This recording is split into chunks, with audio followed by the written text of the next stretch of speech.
Welcome to the Political Risk Podcast, where geopolitics, risk and insurance meet. I'm your host, David Benyon. My guests for this episode are Wannamethee, a retired senior Thai diplomat, a former ambassador for Thailand to Belgium, also accredited to Luxembourg, also serving as the head of the Thai mission to the EU.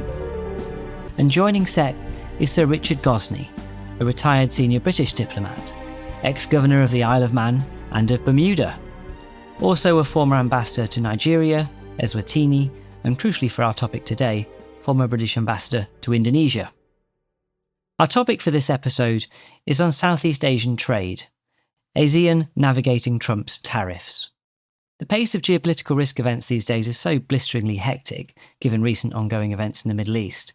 But I'd invite you to think back as far as the 2nd of April, when President Trump's Liberation Day announcement of tariffs on a global scale sent shockwaves through the global economy, upsetting the international order with global ramifications.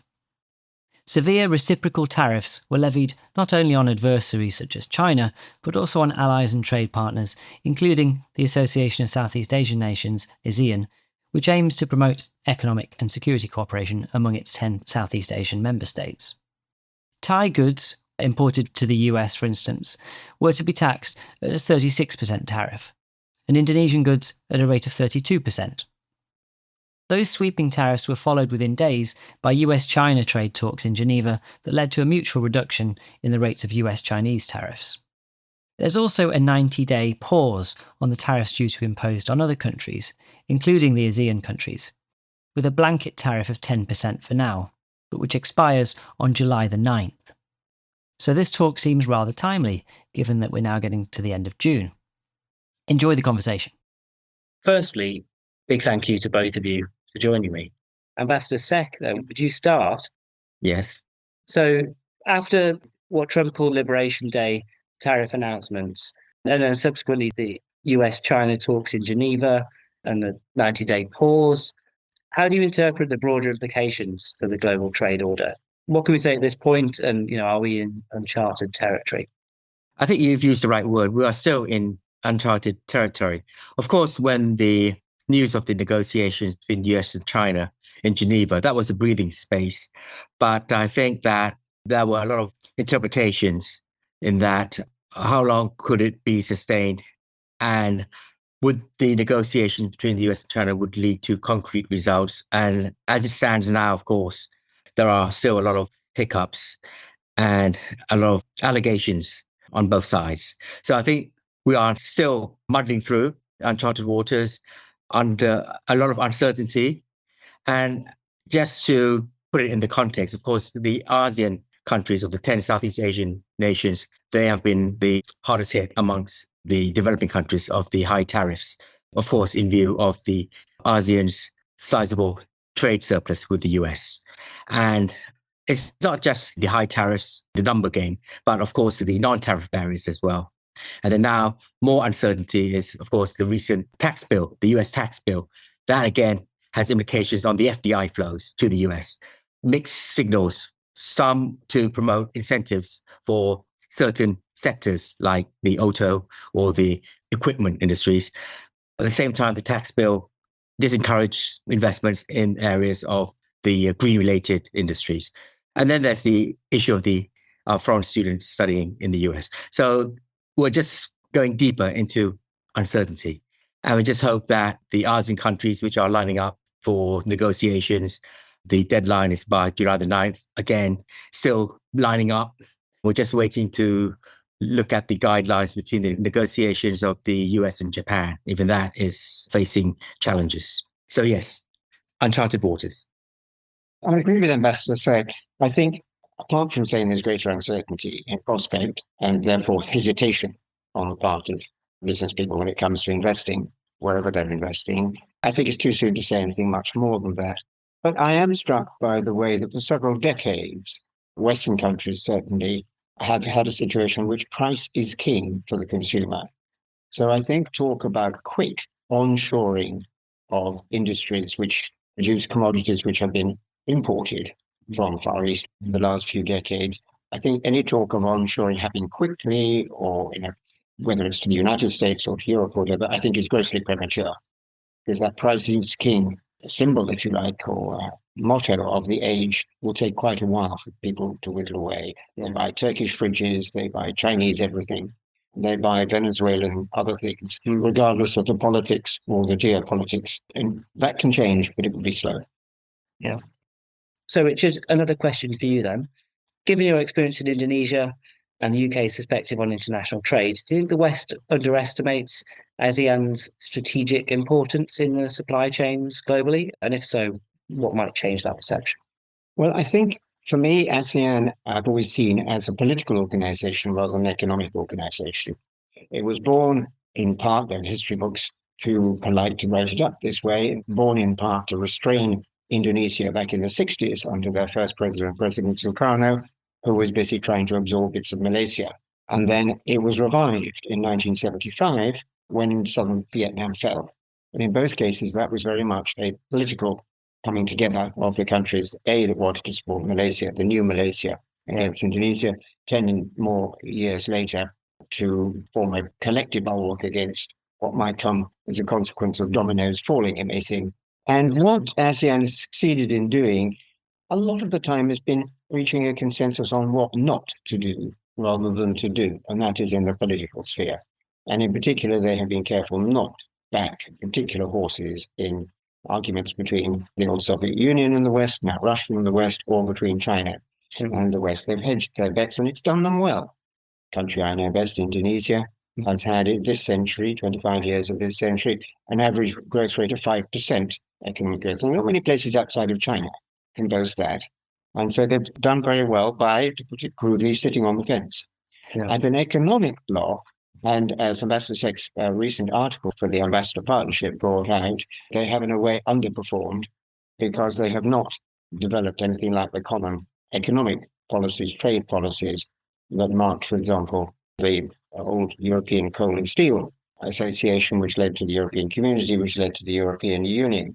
So while I quite agree with Sek's exhortation in his paper to the ASEAN countries to do better collectively, so far, economic coordination, commercial trade coordination has not been the strong point of ASEAN at all. How unified can ASEAN be in trade negotiations? Yes, as Richard pointed out, the ASEAN community does not mirror that of the EU. It's still in the community building spirit. And in terms of the economic sphere, it's still moving towards increased integration and promoting itself as a single market and production base.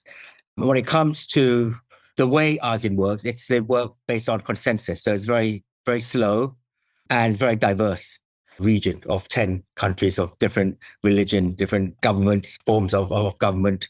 But it's rich in natural resources and it aspires to become the fourth largest economy by 2030. Now, individually, of course, the ASEAN would negotiate on a bilateral basis to make a deal with President Trump. But at the same time, the recent ASEAN summit chaired by Malaysia last week, he has emphasized and stressed that ASEAN, in parallel, in the bilateral negotiations with President Trump, they should meet as a group. And Prime Minister Anwar has already sent a letter to President Trump requesting a meeting between President Trump and the ASEAN leaders. So, of course, the bilateral negotiations will continue to make deals. But at the same time, it gives the ASEAN more bargaining power as a group to at least meet with President Trump or meet with his key negotiators and to explain what are the downsides of the high tariffs and the non-tariff barriers against the ASEAN economies, and to point out the impact will be on the SMEs and on the smallholder farmers.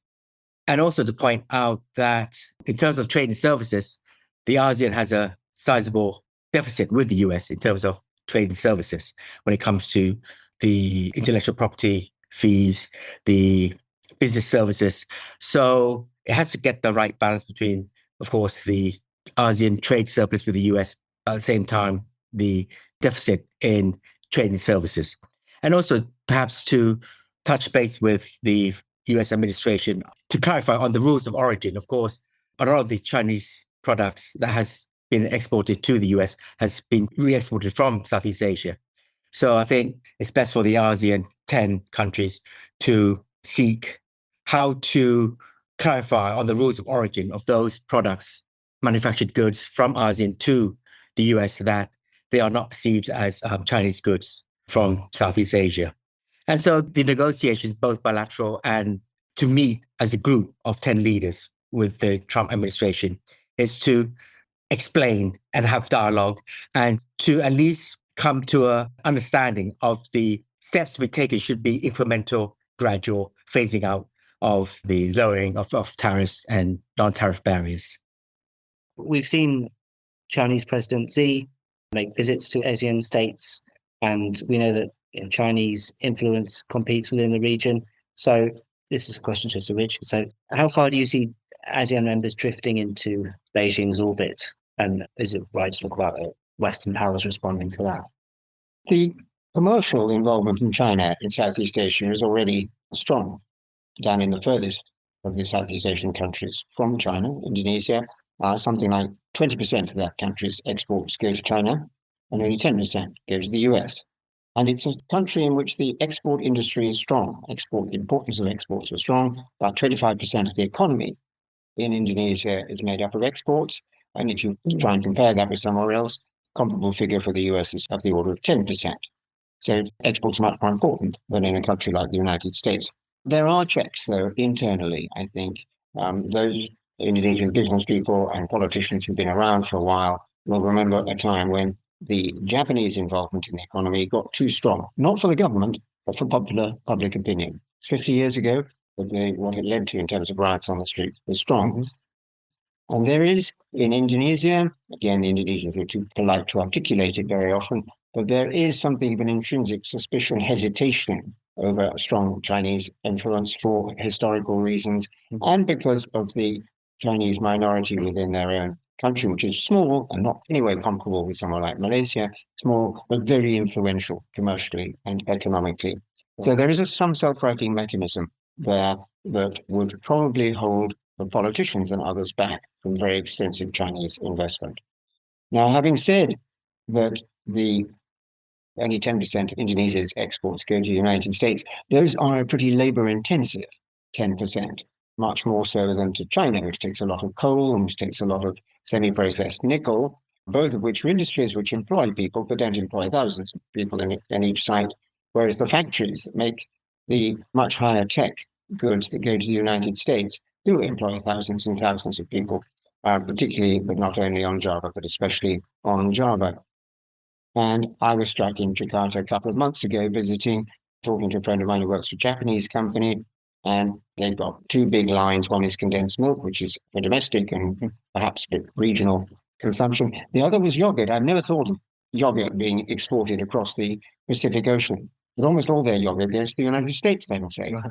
And this was clearly going to be hit by, at that point, what was the 30% plus tariff, and may now settle down at heaven knows what figure, subject to negotiations. So there is a small but interesting and, in some cases, labor-intensive production of goods that go to the US, which makes Indonesia, for example, quite vulnerable. And the Western reaction, I'm not sure there's much that Western governments, whether the EU, whether OECD, or whether any collectivity can do. This is really a matter for Western businesses.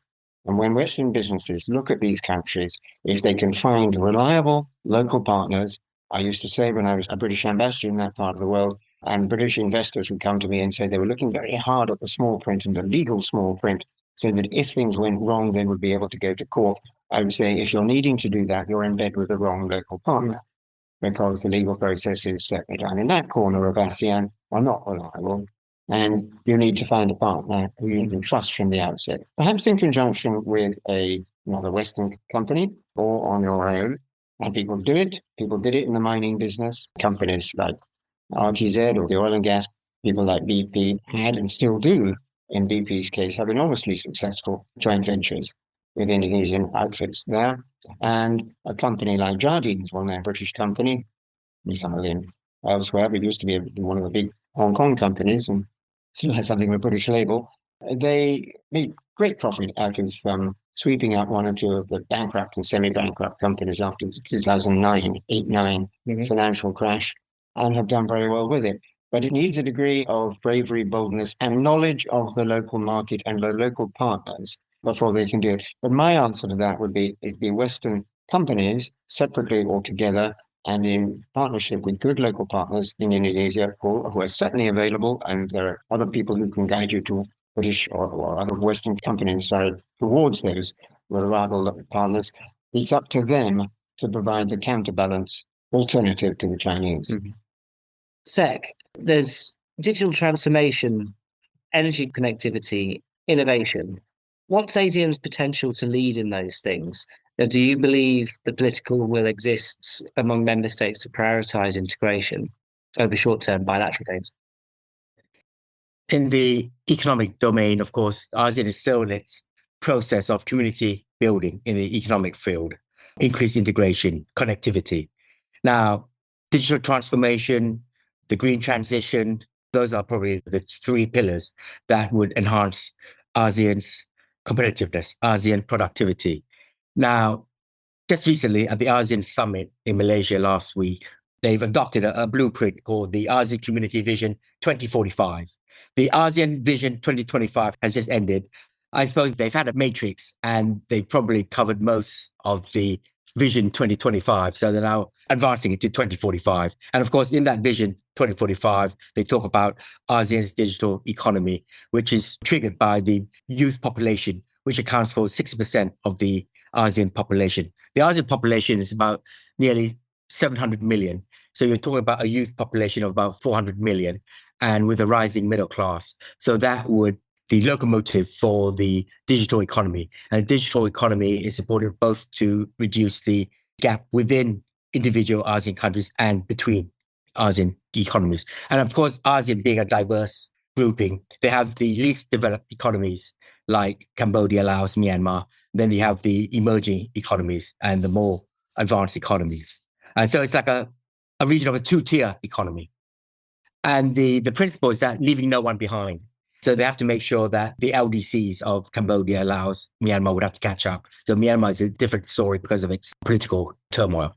So when it comes to the energy, the green transition, how to ensure that with the rapid urbanization and industrialization in ASEAN, how to ensure an adequate supply of electricity, affordable and accessible. And the only way is to have a region-wide grid system. Though it may not cover all 10 countries, but the ASEAN way is to work in incremental steps. So perhaps working with 3 countries first. So the grid could be linked with Malaysia, Singapore, and Thailand.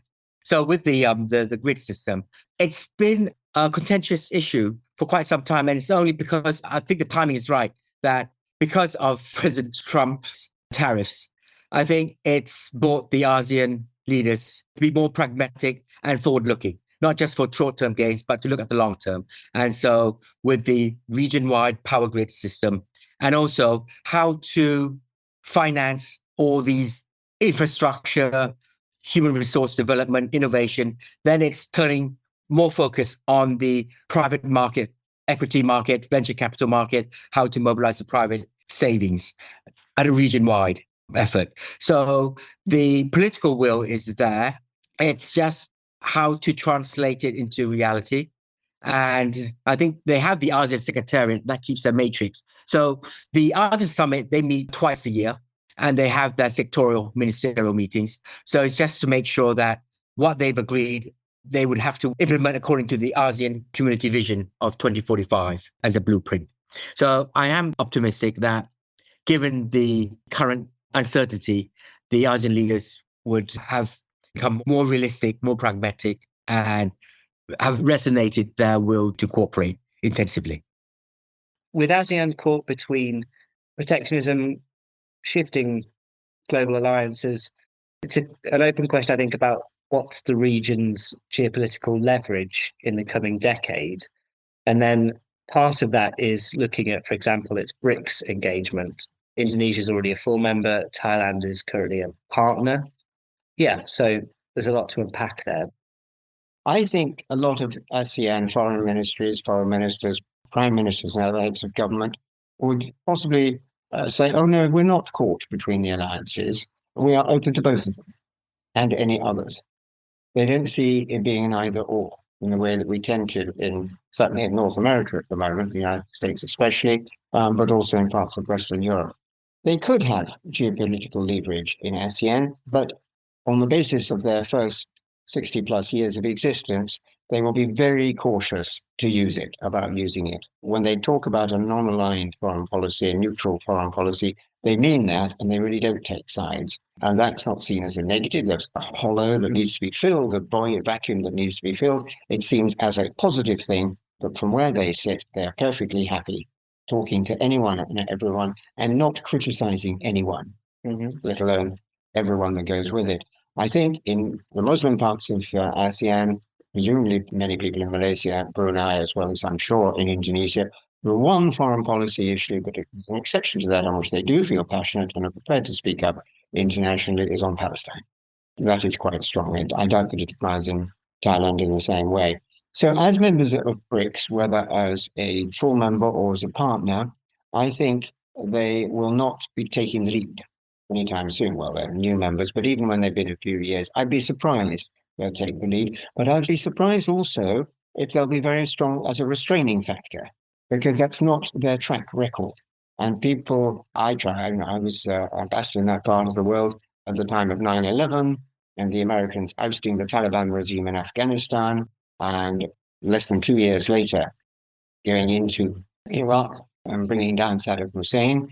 And it was very difficult to explain to the local audience there just what was going on.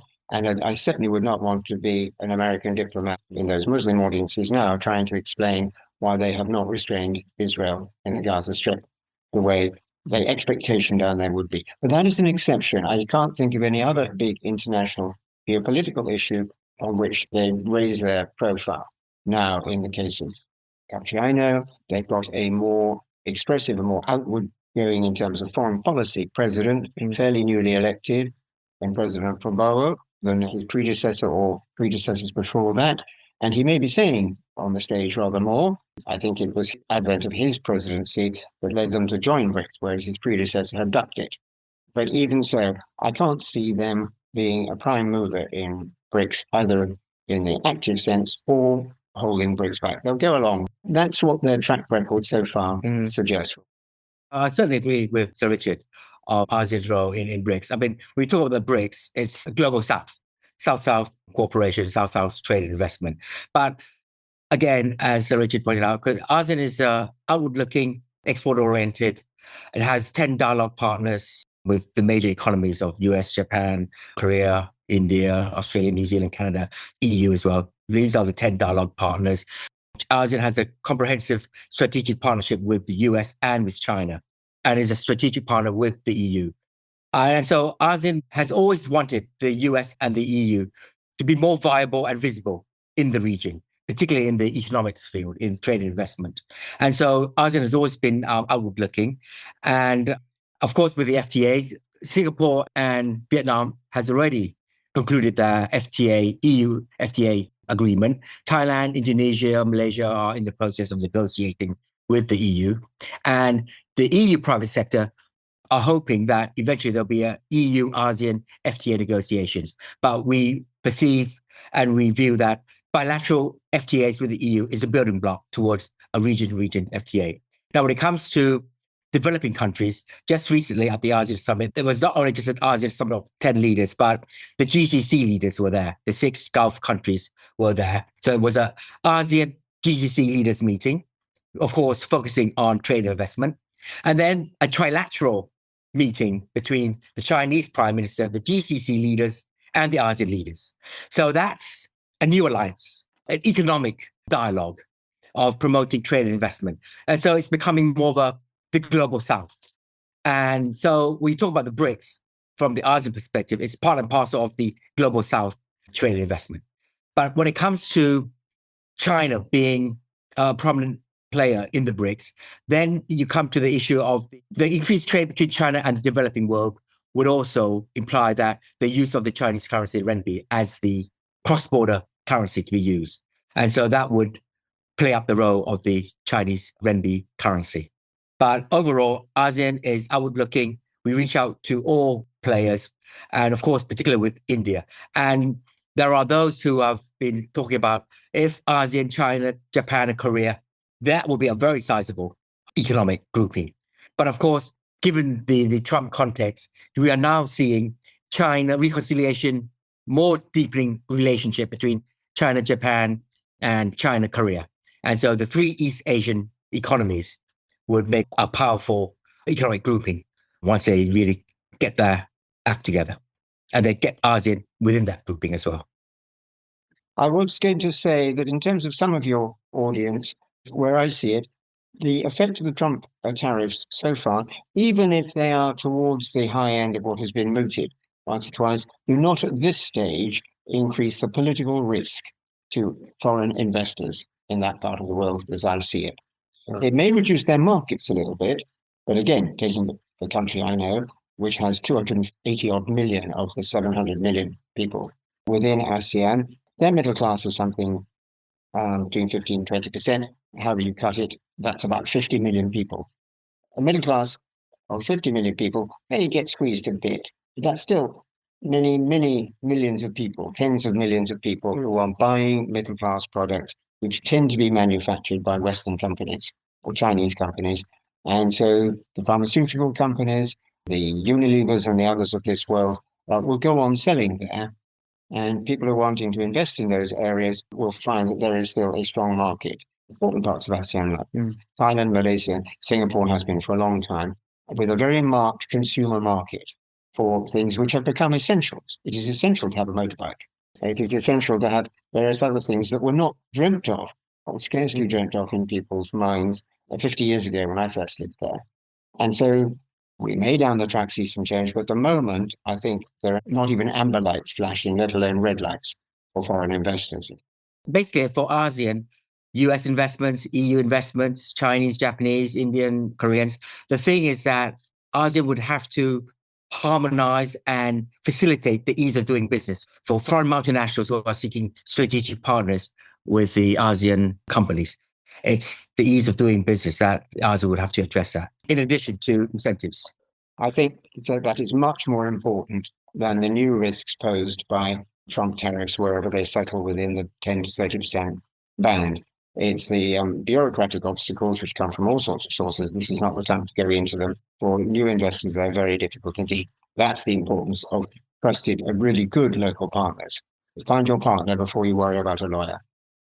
Well, I wanted to end really with a thank you to the Ambassador Partnership for enabling this conversation to take place. I'll certainly include a link for listeners to find SEC's recent article that's really the kind of handle for this conversation.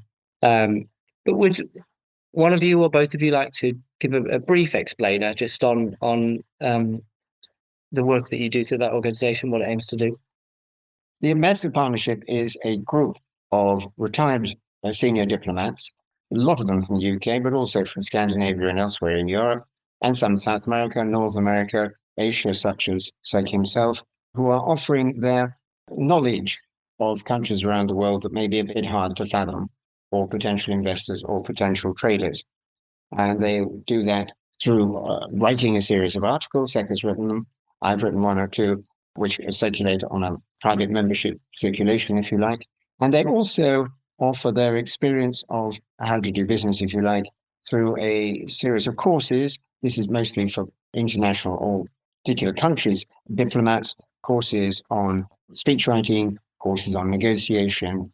Basically, of course, I'm a new boy at this club, this networking. But basically, diplomats, we are professional generalists. And so we are versatile and we can apply our experience in different regions. We understand the sensitivities and the geopolitical situation of various regions. And that is very helpful for the corporate world. And since my retirement, I've been a board member to several prominent companies in Thailand, Thai companies. And in the board meetings, of course, they always ask me, give us a briefing on the current political situation and what's the impact on Southeast Asia, what's the impact on Thailand. And so as diplomats, we become increasingly relevant now to the corporate sector because of our experience and knowledge of linking geopolitical with geoeconomics and how it affects business. And of course, we are, by profession, we're always door knockers. So we're good at doing the networking, matchmaking, and connecting corporates with governments. So that's our experience in diplomacy. Wonderful. Great. Well, in that case, just leaves me to say thank you very much to both of you for taking part today. Thank you. Thank you very much. Thanks, Zach. It's good night from my part.